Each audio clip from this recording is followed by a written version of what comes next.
Hello friends, मैं सुनीता। मेरे channel Hindi लोकगीत में आप सबका स्वागत है। मैं आज नकटा गीत सुनाने जा रही हूँ। अगर ये वीडियो पसंद आए तो प्लीज़ लाइक कमेंट सब्सक्राइब करें और सब्सक्राइब के बगल में बेल आइकन है उसे प्रेस करना ना भूलें, जिससे कि मेरे नए वीडियो की नोटिफिकेशन आपको मिलती रहे। पहिले धोवाइला चरणवा हमार हरि, पहिले धोवाइला चरणवा हमार हरि। बिन रे चरण धोए नाव ना चलइबे, बिन रे चरण धोए नाव ना चलइबे।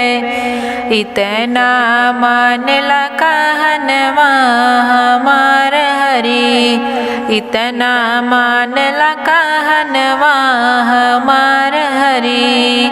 पहिले धोवाइला चरणवा हमार हरि, पहिले धोवाइला चरणवा हमार हरि।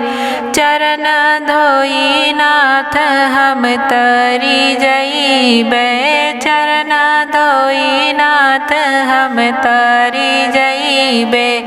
एहि में बा कुछु कारणवा हमार हरि, एहि में बा कुछु कारणवा हमार हरि।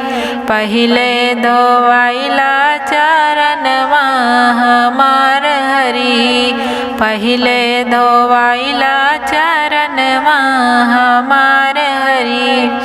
सुर नर मुनि सब तुहका पुकारे, सुर नर मुनि सब तुहका पुकारे। सबका दिहा दर्शनवा हमार हरि, सबका दिहा दर्शनवा हमार हरि। पहिले धोवाइला चरणवा हमार हरि, पहिले धोवाइला चरणवा हमार हरि। केवट केवट कही राम पुकारे, केवट केवट राम पुकारे। नैया लगद उस पार हमार हरि, नैया लगद उस पार हमार हरि।